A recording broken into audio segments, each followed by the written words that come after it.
You mentioned to me in an email that one mistake that you saw is that many businesses spend way too much trying to scale before they have product market fit, but many, equally as many, don't go hard enough once they have it. Mm-hmm. This was just like a blanket observation that you had made. What are some examples of that? Like when, I guess what I would hope that the listener would be able to take away from this answer is like, maybe I'm spending too much before I have it, or maybe I'm not spending enough. Like if you're in the middle of it, what are you looking for? Sure. Yeah, that's a great place to jump off, and I can definitely answer that. So have we begun officially? We started the interview. Yep. So the question being is, my observation is basically there are two ways to get this answer wrong. Answer number one is I don't know that I have product market fit, and I'm trying to supplement, surrogate, or support a bad system, namely no product market fit. Or on the flip side of that, I have product market fit and I'm pursuing it like I may not, or I'm allowing way too much room and way too much oxygen to get into the marketplace. And so if you look at kind of the framework that I'm playing with for my book, this kind of comes out in what I'm calling the $1 billion bullseye. And the $1 billion bullseye is basically a bullseye, just like on a dartboard, that as you nail areas, your bullseye gets bigger. Because obviously if the whole thing is a bullseye, it's a hell of a lot easier to hit than just hitting the bullseye. So as you look at life through this concentric circle lens, you have the first three that are going to be foundational. If you don't nail these, the amplifiers, 4 of them that come following, really aren't going to help you. So if you think about the way that I view business, and I'm going to be answering the question that we started with, it starts out with purpose in the middle, followed by profit, followed by product. Those are going to be your core 3. If you don't have those core 3, there is no business. There's no reason to dive into any of the other areas. And the 4 amplifiers you're then going to have after product are going to be prestige, promotion, persuasion, and people. So that's going to be customer experience is kind of the prestige that's created around interacting with your product. Promotion is going to be marketing. Persuasion is going to be sales. People are going to be the people that you hire to run all of these systems. So you're going to see those foundational elements come out in my answer. But if you look at the way this goes wrong, if you don't have product market fit and you're unaware of it, you're going to be relying on these amplifiers to fix what is a fundamental issue. It's almost like you have no profit and you believe you're going to make up for it in volume, or you have no foundation, but you believe you're going to make up for it in height and width in a building. It just doesn't work. That if you have the greatest marketing in the world pointed at poor product market fit, your acquisition economics are going to be terrible and you're going to build a terrible business. And what we're finding out right now, like Warren Buffett says, when the tide goes out, you find out who was swimming naked. We're looking at technology companies that never had product market fit. They had an exciting concept, they had a great pitch deck, and they had some charismatic leaders that were able to sell a vision that wasn't steeped in educated product market fit with empirical validation. It was a nice idea that was brought out with very fancy branding, very fancy marketing, a commitment to sales, whether there was product fit or not. And those models are just not going to make. Now, that's a very common mistake, one that we see lots of examples of, lots of bodies on the side of the road of people that went down that road and didn't make it. The idea, the lack of product market fit, and the sexiness of the premise and the promise, but not the product, got them through seed, maybe a Series A, maybe a Series B given the previous market, but they never made it past that. They ran out of runway. Let's talk about the other group. And the other group is basically, we have product market fit, but we're not really executing with urgency or intensity. So this is one where if you're asking yourself, do I have product market fit? And Jay Cron, it's wonderful to know that this is the 2 ways I can screw this up, but how do I know if I have it? The answer is very simple. If I ask you tomorrow, you are turning off all sales and marketing functions in your business, all organic content, all paid content, all salespeople, every aspect of either demand generation or acquisition through sales channels, all goes away. What happens to your company? If your answer is it dies very, very quickly or dies within a very reasonable amount of time given your churn, you don't have product market fit because you basically are relying on promotion and persuasion to jam people into a funnel and you're hoping to make it up in volume before it all comes undone. You don't have product market fit. If your answer is, well, growth might slow, but it's going to keep going because there is this beneficial flywheel of promotion and persuasion that's taking place in the conversations my users are having with other potential users, or the results that they're generating are so self-evident, it's moving forward on its own. You have product market fit. That it's almost as if the right answer is the company will continue to grow, maybe not as fast. That's good. Great is the company's going to continue to grow and I can't stop it from growing. I can't turn off the inquiries. I can't turn off the referrals. That's your gold standard of product market fit. So let's assume you either have good or gold standard product market fit. Then the question is, how much intensity are you bringing to the execution of that? Because here's what happens. Congratulations, you have product market fit. But you won't have product market fit alone forever. That there are people that are also seeking product market fit in your market. Unless you somehow chose a market that nobody's discovered, which more than likely means there's no money in it. Sorry. But people are going to be watching you. People are going to be discovering you. People are going to be iterating on the features you're bringing. The only advantage you have after product market fit is speed of execution. So if you look at Frank Slootman, CEO of Snowflake, arguably one of the pound for pound greatest CEOs ever in the tech industry, who has now had multi-billion-dollar successes, not once, not twice, 3 times. This is a guy who has a business book called Amp It Up that is literally a handbook on raise your standards, raise your focus on intensity, raise your level of execution. That's it. He didn't talk about OKRs. He didn't talk about MBOs. He didn't talk about here's how to measure it, here's how to check in. It was literally how high are you holding your standards, how often are you executing to those standards, and how intensely are you carrying forward that message and effort. And so if you think about it, like if you've ever driven on the East Coast and you're in traffic, East Coast is very different than West Coast. West Coast, people use their blinker, normally wait for there to be enough room. On the East Coast, if there is daylight between cars, somebody's going to be merging into those lanes. When you have product market fit, you are in traffic on the East Coast, and if you leave daylight between the cars around you, somebody else is jumping into your lane and somebody else is going to be jumping on the waves that you're making. They're going to be jumping on the story that you're telling. They're going to be jumping on the product fit elements that you're bringing. So if you're not executing with intensity, you're going to look back and realize that when someone writes a book about your industry, you're the footnote to somebody else's champion story. You're going to be the group that popularized the category or started the conversation or brought a new idea to market and paved the way for this industry. You will be the pioneers with arrows in the back while the settlers come in and flourish. And it will be because you missed out on the execution. The product market fit is so unbelievably important because without it, you have no foundation. But if you have product market fit and aren't executing like an absolute machine, somebody else can come in, snag your product market fit, out execute you, you get eaten alive. And I think it's oftentimes we as entrepreneurs kind of, I don't know if it's either celebratory or it's either just cathartic to get to a place of rest. That it's like, oh, thank God we did it. I've got product market fit. I'm just going to coast just for a little bit. That's when everybody else starts to creep in. Or maybe it's, oh my gosh, we did it. We cracked product market fit. The business is just going to grow indefinitely. That may be the case, but it depends ultimately on your goal. If your goal after product market fit is, I want to be good enough, I want to make some money, and I want to have a business that continues to grow, you're on the right path. You got your product market fit nailed. The business will continue to grow. You might not be the market leader. You might not be the star in the market. You might be the cash cow in the market. That's okay. But if you're trying to be the star, if you're trying to be the category designer, if you are trying to lead your market, product market fit is the beginning of the execution battle, not the middle, not the end, not the celebratory moment. It's just a signpost along the way that indicates you're on your path, and now it's time to really put your foot in the gas and go. Yep. Love and I mean, that. quite frankly, we saw this at Kajabi. Like it was an element of and there is an element here that I do want to, in fairness and intellectual integrity, there is a foundational element of market maturation.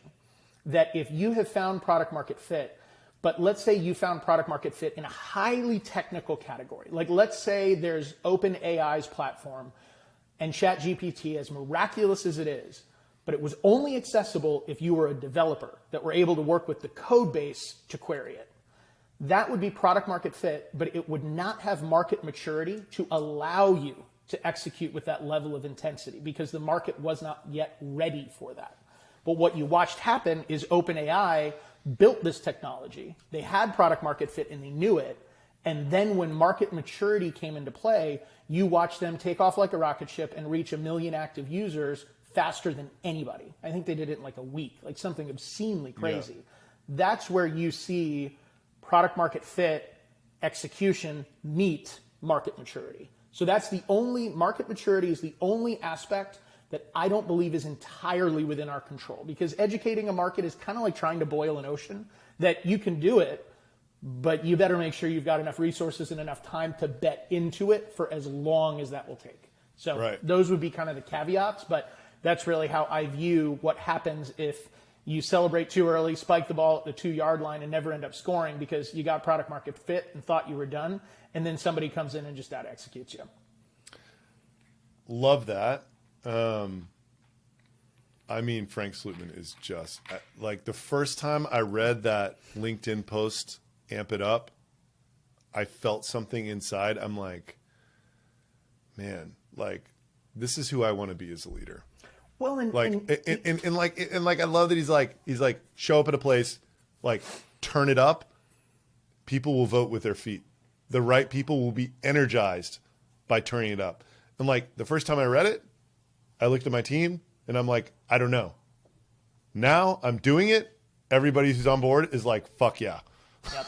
They're like, how do we go harder? Right? Like, this is not about like, oh, my vacation time, this, that, and the other. They're like, how do we crush it harder? Like, how do I give more to this? Right. Well, and that's where I see us in the inflection point of evolution in the technology world, is we're in this cycle where tough times make strong people make good times make weak people, and weak people make tough times. Yeah. In my opinion, we are right now on the precipice of weak people creating tough times, which are going to create strong people. And you can swap people for companies or whatever word you feel more comfortable with.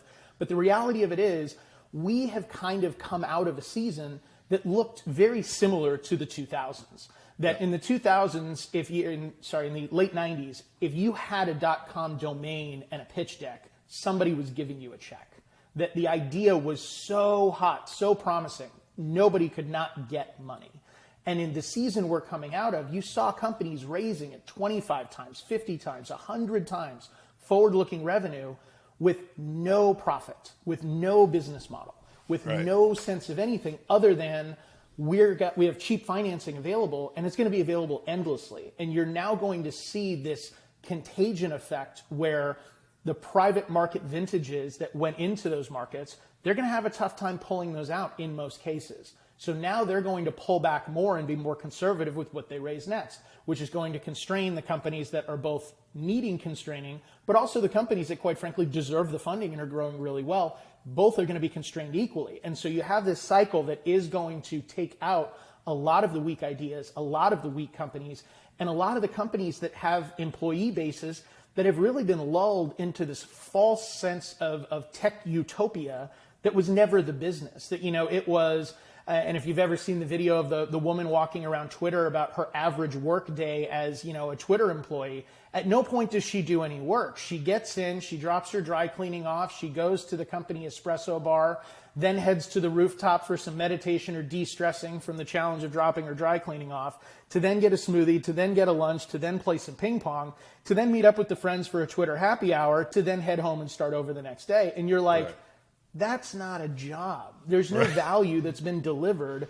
You are the problem. And the fact that we have a generation of developers and a generation of product teams and a generation of salespeople and a generation of customer experience people, that everything went so effortlessly, they're now going to be looking for that everywhere. And to your point, Adam, and to Frank Slootman's point, if you put that intensity and you put that expectation, people will vote with their feet. The people that really want to achieve something great are going to be so excited because they won't have to deal with the girl that never shows up to the meeting because she's too busy dropping off her dry cleaning, getting a smoothie, getting a coffee. And it could just as easily be a guy. It could just as easily be someone dressed up as their favorite plant.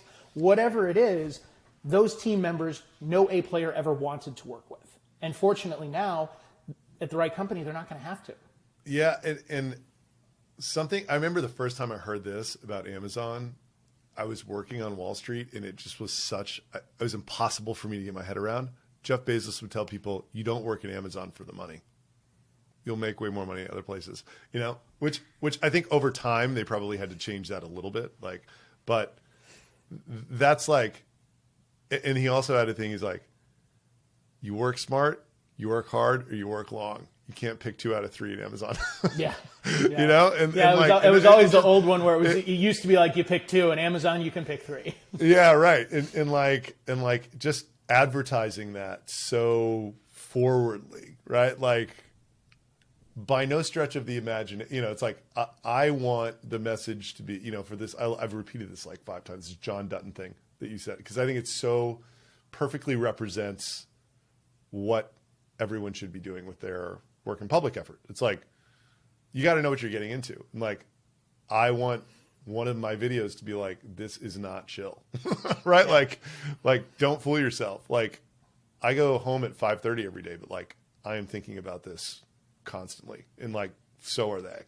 And that's what we like about this, right? If you're not, people, it's not going to gel correctly. You're whatever.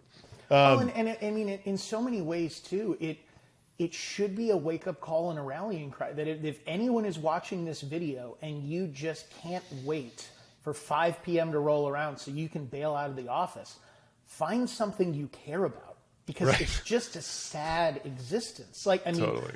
You have no idea how many days you're going to have that you're going to feel that same way. And I mean, it's better to be broke and excited than it is to be mildly comfortable and terribly upset every single day. The trade is not even close. Yeah. Did you ever read the Clayton Christensen book, How Would You Measure Your Life? No, I haven't. Is it a good one? So he's got the great disruptive innovation theories. He also wrote, he's a Mormon guy. He wrote this book about sort of what he perceived as a problem that corporate America was creating for people's lives.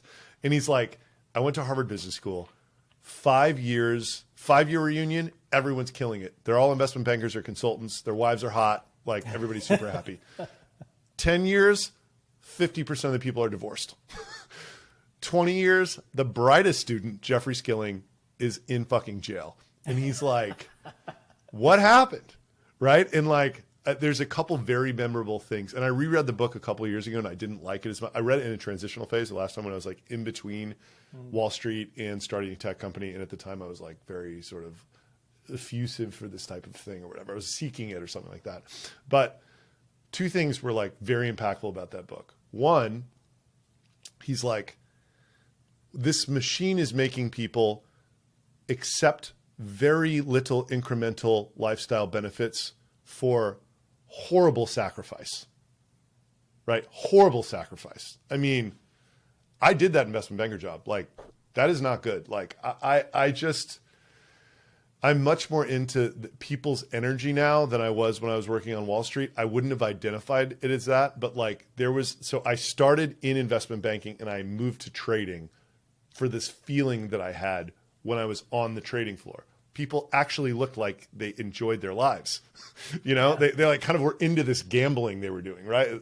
The investment bank, you'd walk around this floor and I just saw, I was just out of college, but I was like, these people look fucking miserable. Mm-hmm. All of them. The guys at the top do, the guys at the bottom do, I got to get out of here. So there was that concept. And then there was this concept of if you were to ask somebody what the top 5 most important things are in their life and put that on one side of the T-chart, and then you put on the other side of the T-chart what they spent most of their time doing, not only would you see it was totally misaligned, the time chart is actually what is important to that person. Yeah. That was his assertion, at least, Well, and I mean, he couldn't be more right. Any of us just with an ounce of reflection, it becomes so self-evident because a business cannot solve the problems that entitled team members want it to solve. Flat out can't. Like, a business cannot do what a business is meant to do for whom it is meant to do it for and what those individuals expect from it if the business is also meant to solve everyone's personal life issues at the same time. Like, how in the world is a business meant to deliver transformational value for its customers if that business is also meant to be a political tool, and a political tool that satisfies every political agenda, not just one? Right. And it has to also satisfy the fulfillment agenda, that you need to be happy and you need to bring your whole person and you need to be able to get vegan food, or you need to be able to get carnivore food, or you need to be able to juice, or you need to be able to do yoga. Like, all of a sudden, sounds exhausting. It literally is like, how could a company possibly exist to achieve all of those goals in tandem? And the simple answer is it was never meant to. It was only meant to do what it's meant to do, and the rest of those things are up to you to figure out. And if you're at a company where you're looking for the company to do everything but the thing the company does, you're at the wrong company. You need to find a company that you want to be part of what the company is meant to do.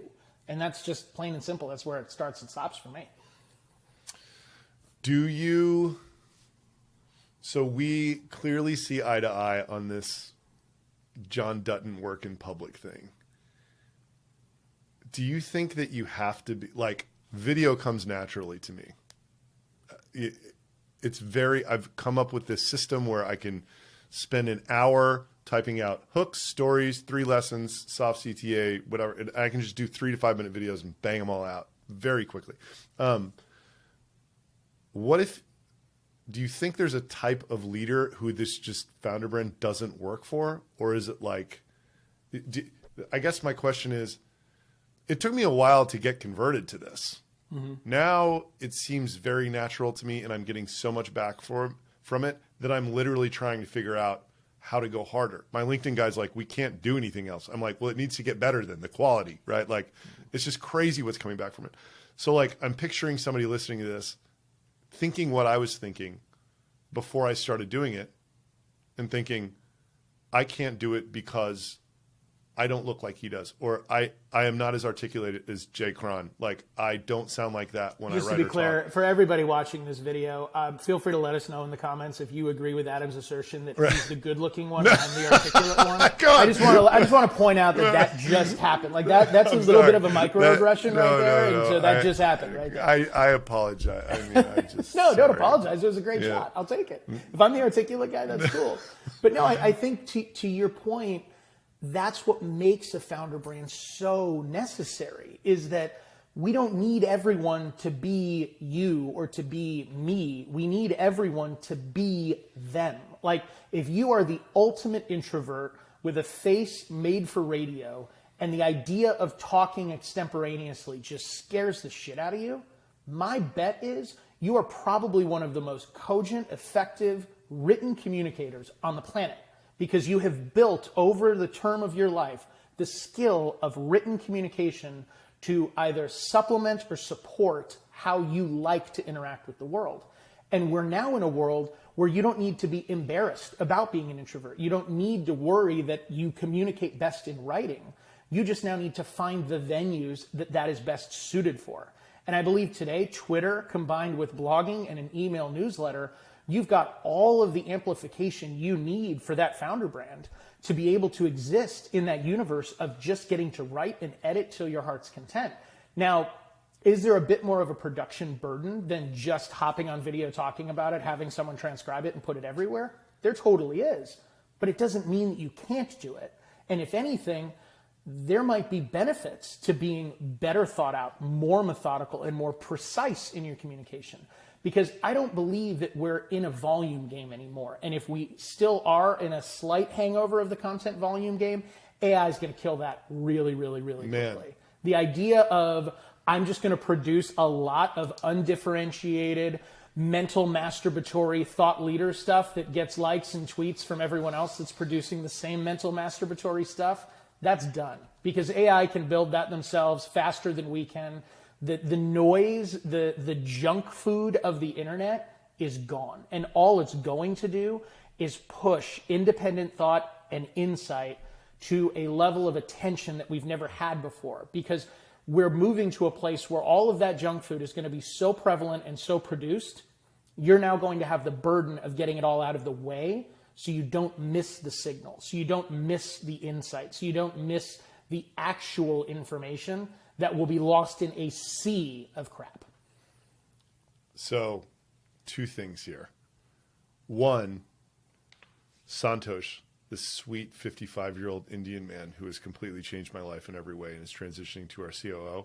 Last night at midnight, he was messing around with GTP3 and he made a rap about retention.com. And it's like amazing. You know, it's like it hammers all, like, it's just incredible how good these things are. And two, I feel like this is something I don't say enough given the trajectory of this thing I've been doing ever since it has become more of my words and less of Tommy's words writing for me. This authenticity thing is like everything. Because I feel like on LinkedIn especially, you can like get, you know, these guys to write for you who are writing for other people. They have a network of a bunch of accounts. They comment and like and stuff like that. But like when I am just commenting on my experience, you know, and like explaining what I think is going to happen over the next month, you know, with what we're doing, or like opining on, for instance, why I think Klaviyo and Shopify are going to destroy the companies up market when they go up market. Like, which by the way, absolutely agree with you. And they 1,000,000% destroy, like destroy. Which by the way, for anyone watching, if you are an enterprise software company and you have relied on complexity and technical teams being necessary to operate your widget, whatever it may be, the moment that someone who has gone through the crucible of working with early stage entrepreneurs and made a tool that's capable of delivering at enterprise level with the ease of use that a solopreneur can understand and leverage, you're fucked entirely. Dude. I mean, it's absolutely over. Yeah.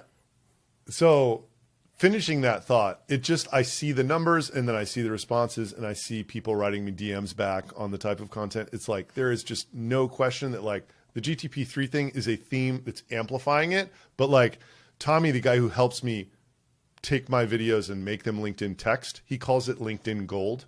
It's like anything that is authentic or emotionally honest is the summary, right? Like LinkedIn will just take that and like people just they love it. Well, I mean, it's one of those things that everyone knows it, but I just don't think anyone's often brave enough, consistently enough to lean into it. Like none of us needs another morning routine post. Right. None of us. Because the likelihood of anyone's morning routine working for you, absolute zero chance. Like, good news. Oprah wakes up whenever she wants. Somebody brings her coffee. She then does yoga. She then has a personal shopper come by. She then has lunch. She then checks email maybe or talks to whoever, checks her email, and she goes to bed. That post offers you absolutely zero insight whatsoever to your life or how to create success. Absolutely none. But I guarantee you it'll be one of the most popular posts in the world because it gives that momentary dopamine hit. It gives you that perceived progress that you can go to bed at night saying, I did something. I moved my life forward tangibly one step. But it's really junk food. It really is. It's junk food for your brain. Totally. So can we talk about when you went from bootstrap to wanting to scale? I was very uncomfortable doing it myself. I talked to you about it and it didn't totally feel right to me because I just wanted more of a commitment than you were willing to give at that point in your life. Santosh was actually willing to do it. And I have just having someone who has been there over and over again is like, it's the greatest feeling in the world. There's nothing like someone telling you this is normal. Did you have that voice when you did it? You know, it was two different discussions, decidedly. Discussion number one was, this can be a thing. If we don't make it a thing, somebody else is going to. Right. So let's make it a thing. Because the bottom line is, it's going to take within a standard deviation of work, the same amount to make it a thing as to not make it a thing. It's not that much. Like going from 40 hours to 50 hours, it's not like going from 0 to 40. So you're in it already. The question is, what's your level of focus and intensity while you're in it? So the first step was that. It was, no, this is a thing that we are going to make it. We're going to own it. We are going to take that to the limits. When we decided to go from bootstrapped and bring on institutional capital, that for us was a very different discussion. That was much more about an intellectual group that we wanted to be surrounded by, much more so than the financial side of things. We were bootstrapped. We were very profitable. We were not limited in any way by the financial constraints of the company as far as what we wanted to take on or how we wanted to take it on. But what we were limited by was our own experience set and our own industry lens. So every single day as a bootstrap company, the great news is you're the biggest you've ever been on Wednesday, and you'll be the biggest you've ever been on Thursday, and you'll be bigger still on Friday. Yeah. But at the end of the day, you're only going to see what you've seen at the level you've seen it at. And you also have a bit of industry blindness, which is a good quality because it allows you to execute within your industry better than anybody because it's where you live. But if you're only in your industry, it also makes you very vulnerable to what's going on the periphery. And it also makes you vulnerable from the decision set you're using to guide and nurture this thing to its eventual conclusion. So when we started talking to Spectrum Equity, it became very apparent that we needed to partner with someone that had kind of, to your point, been there, done that, got the t-shirt, and were going to be able to advise us on what that journey looked like. Now, what for us was hugely transformational was that transition of the bootstrap mentality to the institutional growth mentality. That when we were bootstrapped, every dollar we saved went to the bottom line and then just got divvied up. You know, it was, hey, let's not buy that because we can save the money and then we can have the money. That's super cool. When you move into that institutional realm, it's the dollars that are saved so that they can be reallocated to the growth initiatives that are winning. So it's not save the money to have the money. It is save the money to invest the money and keep feeding that growth wheel. And had we not made that transition, we would have headed right into COVID with a bootstrap mentality that I don't know what that future would have looked like. I know what it might have looked like. It might have looked like bootstrapped, oh my goodness, maybe playing a little bit scared, world's uncertain, what's everything going to look like, how do we do this? Maybe we would have been undercapitalized, we would have been underprepared for the hiring and the growth that COVID brought to our front door, that had we not been prepared to serve that as the world decided that digital was a primary and not an afterthought, I don't know that we would have been able to execute in those seasons as confidently if it was still just a bootstrapped growth approach. So that's the alternate reality, that if we live in a multiverse and I ever get to buy a ticket, boy, I want to watch what would have happened had we chosen that path, just because I'd be curious. But I think that it's something that you'll know when it's right because you'll be asking yourself different questions. And it's far more a personal psychological journey than it ever is a financial one. Because ultimately, if it's a financial one, you'll find that, by the way, I evaluate businesses, and this is my dysfunction, it's nobody else's. If you're looking for institutional capital to fix your capital issues, you've got a fundamental flaw in your business, in my opinion. It means that you're building something in a way that you're either being lazy, you're being dumb, or you're being overly and unnecessarily ambitious for the season that you're in. If you need the money to fix your issue. That's my opinion. And so I think that if you're looking at it and you find yourself saying, well, I'm profitable, but I know this could be bigger and I know this could be faster, and I'm seeing there being a land grab developing of the people that are in my universe that I need to out execute, that I need to outspend, that I need to make sure I am growing this real estate and keeping all of it versus giving some of it up based on my capabilities today.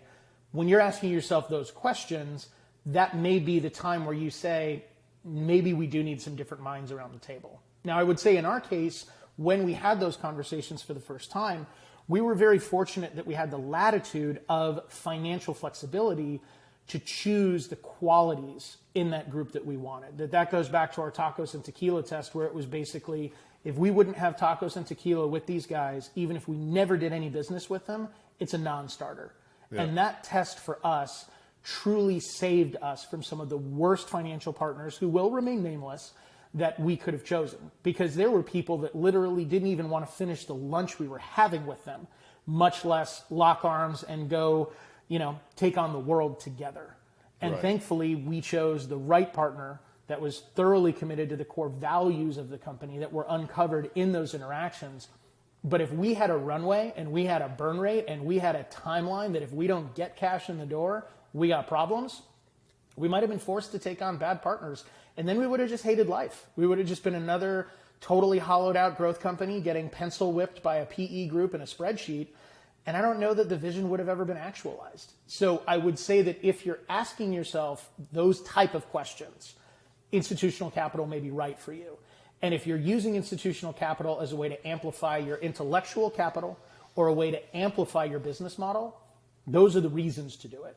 If you're looking to it to fix your burn rate or you're looking to it to fix your problems, I think it's going to be a real painful learning experience that I don't think is going to give you the outcome you're looking for. Yeah, I mean, don't ever give money to someone who needs it, right? That's like the short answer there. What is it? A bank is, of any kind is a group that'll give you an umbrella when it's sunny outside and they'll ask for it back when it's raining. Right, exactly. So it very much is one of those things. And I think also, too, there's such a survivorship bias to the finance darlings.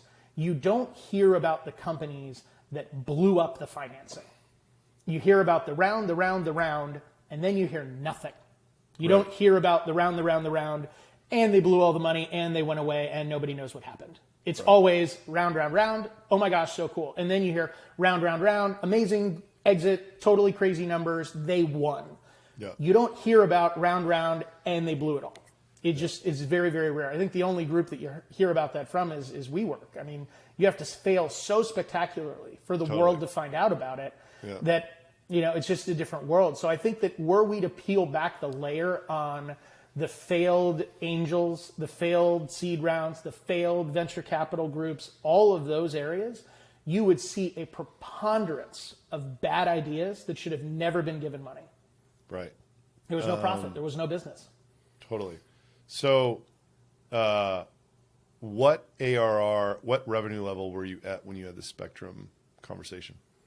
So we were, and was this coming out of going for it? Was this at the bootstrap moment or was this later?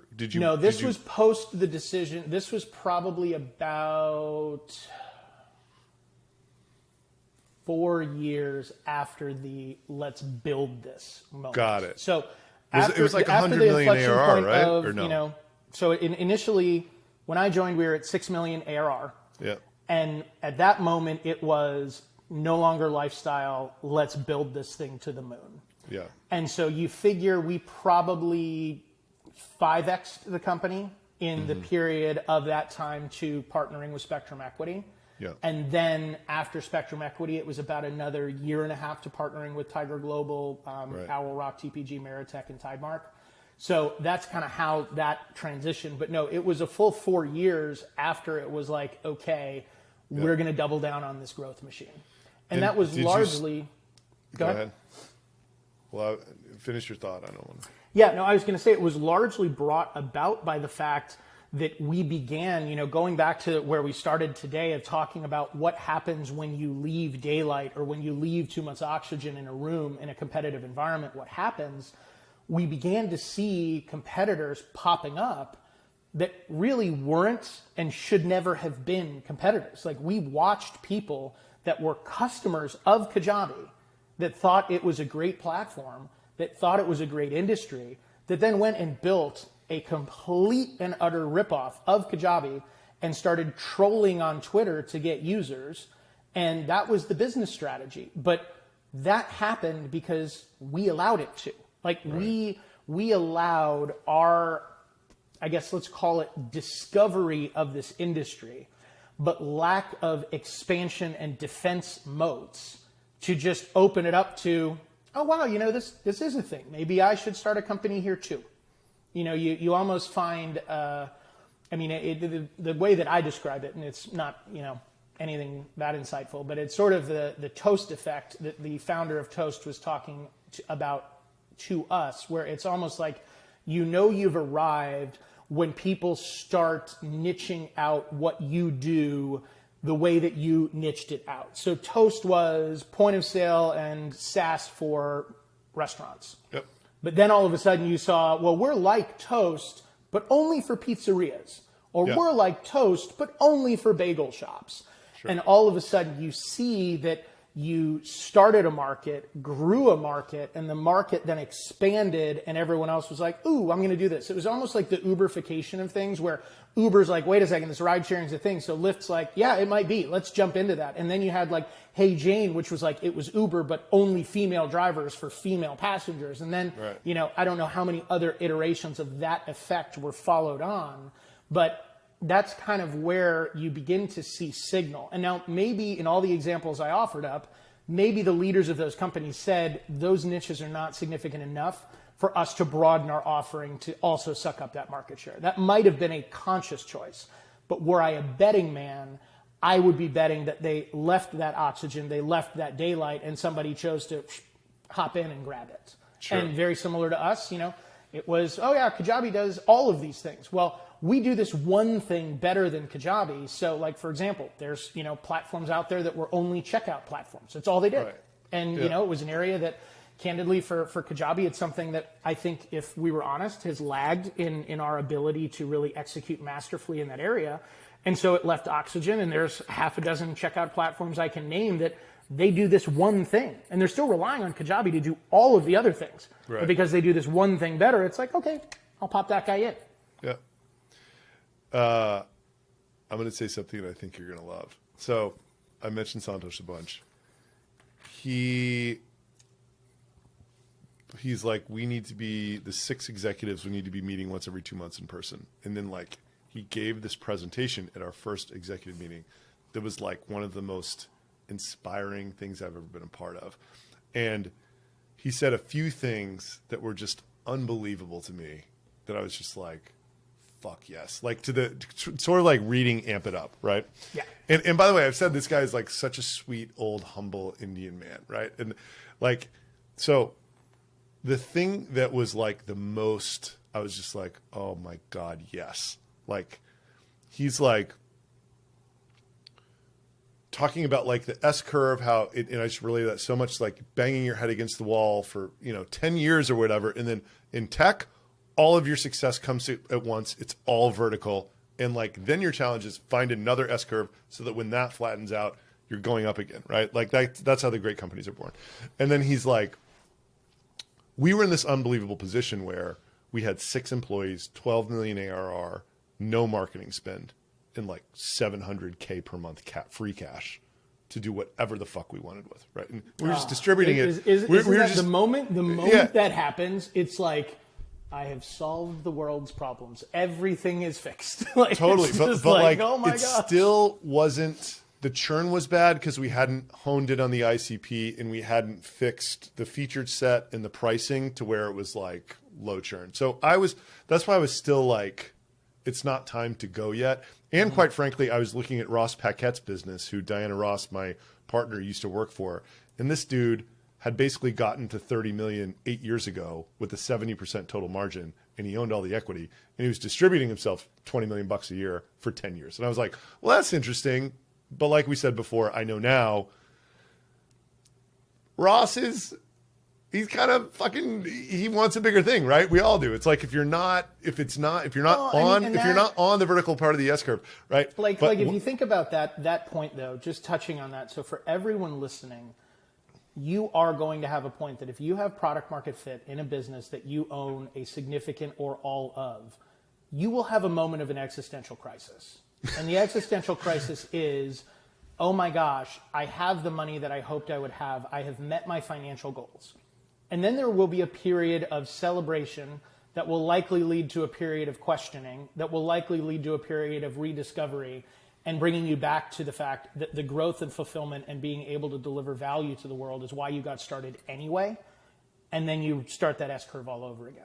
Totally. And just like Ross, just like you, just like me, Yeah. all of us, no matter what happens, and by the way, all of you listening to this, even though I told you that, you're going to want to experience the existential crisis for yourself. I know I want to as well, because every time anyone told me about it, I'm like, oh no, that won't happen to me. Right. Well, then it Totally. happened to me. So you're going to want to do it. I get it. Yeah. But just know it's going to happen. So Santo, back to what Santos was saying. He's like, so few businesses get to the position where money doesn't matter. And specifically, the money that they get from their business transactions with people has absolutely no impact on any part of their plans, right? And he's like, I just ran this so lean for so long that we were there. Like we could add employees as fast as possible and not eat through the cash flow. We could I could sponsor every event in e-com, every newsletter in e-com, and hire employees until we couldn't manage them, and we still wouldn't eat through the cash flow, right? So he's like, and this is what really... You do all of those things trying to spend it, and then, damn it grew again. Yeah, and this is what he's saying. He's like, this puts you in the incredible position to where you can behave in a way where you absolutely destroy anyone who even tries to attempt to enter the market.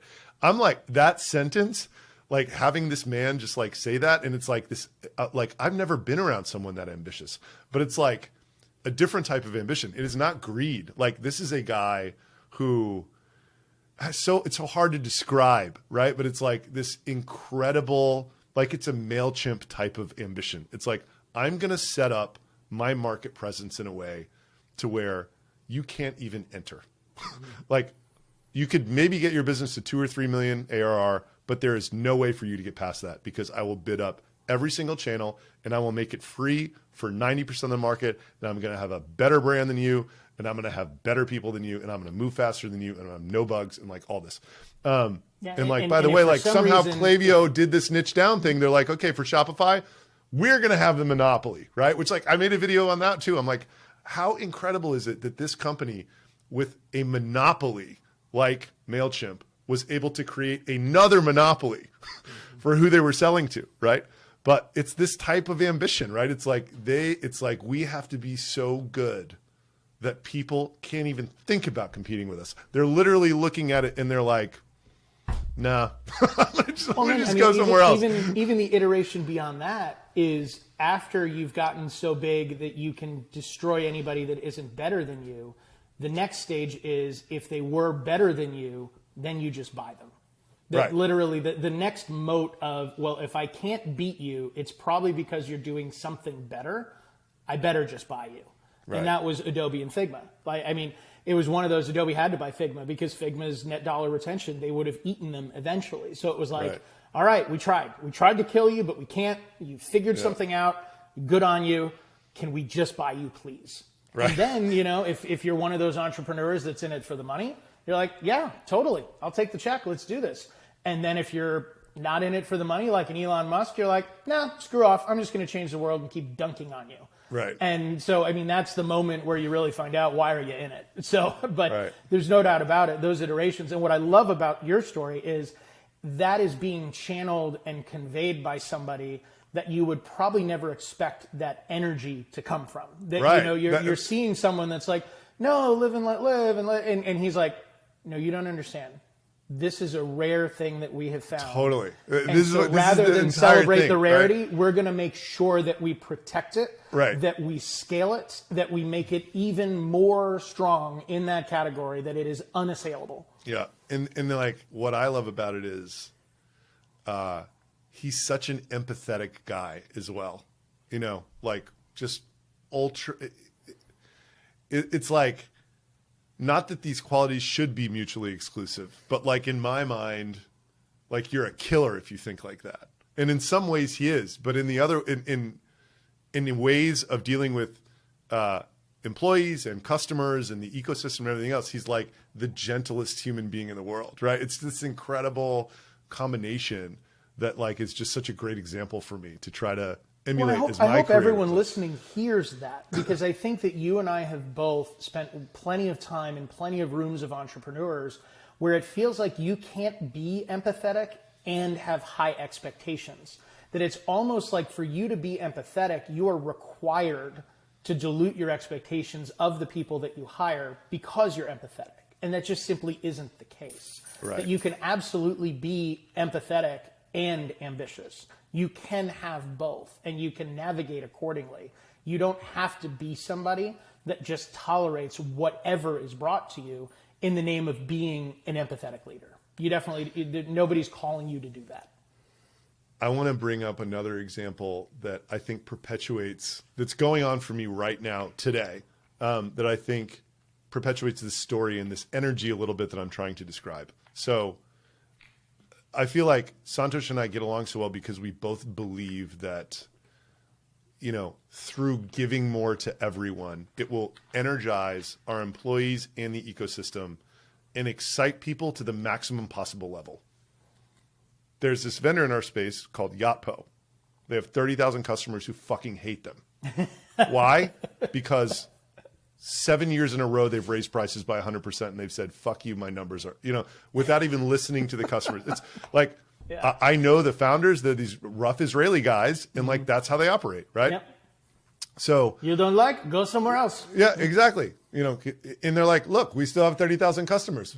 Fuck you, right? Like, double price. We get 15,000. That's fine. Same money. And like the ecosystem hates them. And now they have like their most charming guys literally trying to like schmooze these influencers into not talking shit. It's like they're trying to undo something that can't be undone, right? Mm-hmm.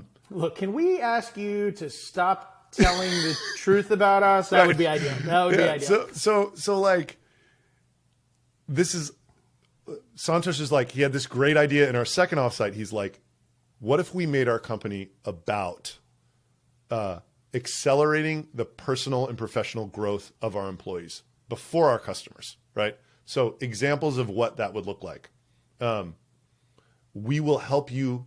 The purpose of you working here, if you want to think about yourself as a product, your career is a widget, we are raising the value of that product and helping you maximize the value of your next job, right? And, instead of giving you, kegerator with nitro, it's like we're getting you coaches and Audible, everything governed around that, right? So we hire this guy from Yotpo, who's like the darling of this ecosystem. He's fucking amazing. He gets here. Day one was February 1st. He's like, we need to cut affiliate commissions to 1 year payout for 20%. And then they pulled me onto this call. They're like, Laz wants to cut our commissions to 1 year. What do you think about this? And they all know. I'm like, guys, like, okay, first of all, how many affiliate accounts do we have that have been created? 291. How many are we actually paying? 26. It's like, affiliate, as an aside, I think it's the greatest thing in the world, and we don't pay on 1/100th of the conversations these guys are having about us, right? And I'm like, the juju we're trying to create is like maximum excitement. What the ecosystem will feel if we bring on Laz and he does that is they're going to say they hired someone from Yotpo. They're going to start behaving like Yotpo. That's what Yotpo did to us. Absolutely not, right? Another example of trying to explain this to Laz, who we hired, is apparently at their executive offsite at Yotpo's, after I hired Laz, who's like, a top 3 producer in their company, they had a meeting to figure out how to not let a Laz thing ever happen again. When I hired Laz, I said, you have a 3-year vesting schedule. I'm going to make you over $10 million, and I will make you $100 million at your next job, because that's what I'm going to set you up to do, right? It's just the opposite orientation. Like Yotpo is trying to maximize enterprise value, but through hoarding, whereas like we are trying to maximize enterprise value through giving. Kind of community building-ish in a way, but like I feel like this is part of this extremely high standards, but empathetic. It's part of it is this pull system we're talking about. It's like, to me, it's like all in sort of a similar vein. It's just it's old school thinking versus new school thinking. Yeah, it is such a nuanced but rarely discussed differentiator in how companies think. And the way that I liken it is, it's like old school is screw you, our refund policy is 14 days, you reached out on day 15, fuck off. New school is Viore, happiness is promised, return it whenever you want, don't care if you remove the tags, if you don't like it, we don't want you stuck with it. Right. That's new school. That's old school.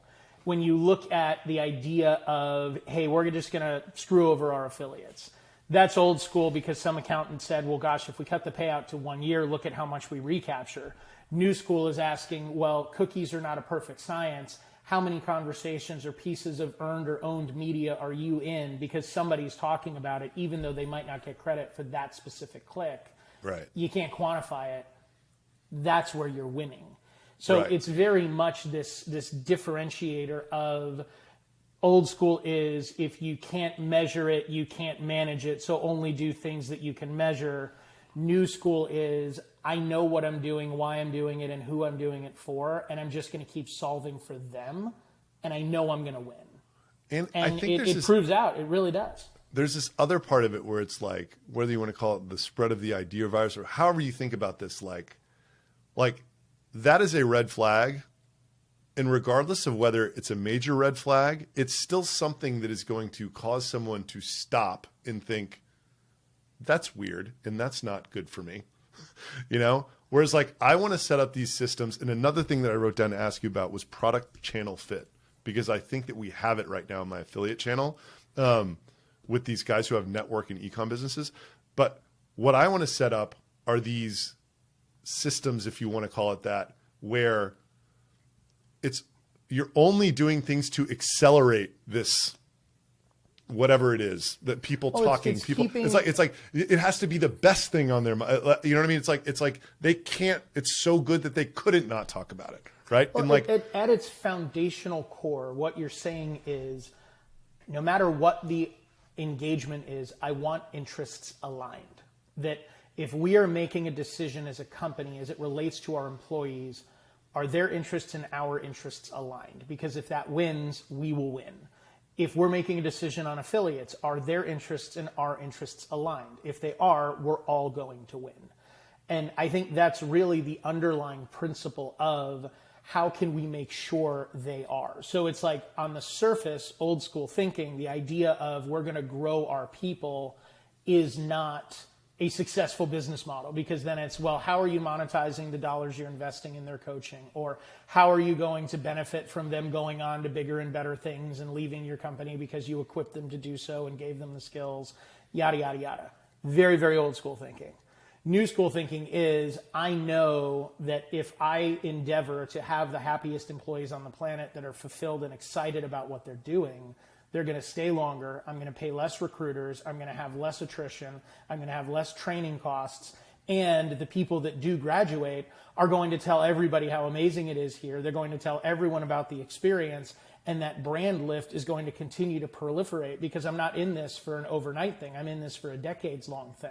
So it is one of those elements where you're ensuring that by aligning those interests, all of them continue to grow, whereas this transactional methodology is going to make sure that if you don't absolutely maximize every transaction, you're not going to win. And it's one of those things, too, that the old school methodology leaves no room for error. Absolutely none. Like, there is no goodwill, there is no love, there is no excitement. It is one of those areas where if you do not have a perfect business, this isn't going to exist, because no one's going to like you. Like Yotpo is a great example. I mean, they must have some unbelievable product market fit, because that's how they got to where they are, because it's literally like, we hate you and you're still going to come back. right. We are telling you we hate you. We're telling you we don't care about your success. Totally. We are telling you we care about nothing but our business. Unfortunately for you, we are so good that you're still here. Yeah. It's an interesting one. It's just so different than how I view everything, that like, it's almost like you look at athletes. Like you look at the athletes that are world-class performers, but are really shitty teammates. Mm-hmm. And I'm going to go ahead, being a Chicago native and adequately disclaimed, I'm sure I'm going to get a whole lot of hate in your comments, but to me, LeBron James is an unbelievable athlete. Absolutely spectacular. Nobody would take the skill away from him. I don't think he is even in the same league as Michael Jordan. Yeah. Because if you say both of them are equal as individual contributors, Jordan is 100x the team builder and legacy creator that he built for every single person around him. If you look at where everyone that came up with Jordan went as a result of playing with him, to me, that is a far greater measure of success than just being a great individual contributor. And that's where, when you look at a Yachtpo's view on things, they're basically saying, we're a great individual contributor. We are so great that you can't do without us. But guess what? You're never going to be the company that everybody talks about, unless it's, we hate you. Like, congratulations, you're good, but you're not going to have a team. Like no one's going to go to Yachtpo's funeral. They're just going to be so thrilled that they died and don't have to, deal with it anymore. Yeah. Like, I mean, it's much more, if you know that success is guaranteed, if you know that you're going to win, the question is, how do you want to play? Who do you want to bring along? How do you want to be remembered? All of the things that once you realize the scoreboard never satisfies, because no matter how well you do, someone else did better. Then you have to ask yourself, well, if I know that I'm not winning on simply objective empirical comparison, what are all of the other areas that I want to win on because they matter to me? Right. And that's really the difference, is it's everyone has a scoreboard, but there are so many elements of how you get to that scoreboard that are massively differentiated. Yeah. Love that.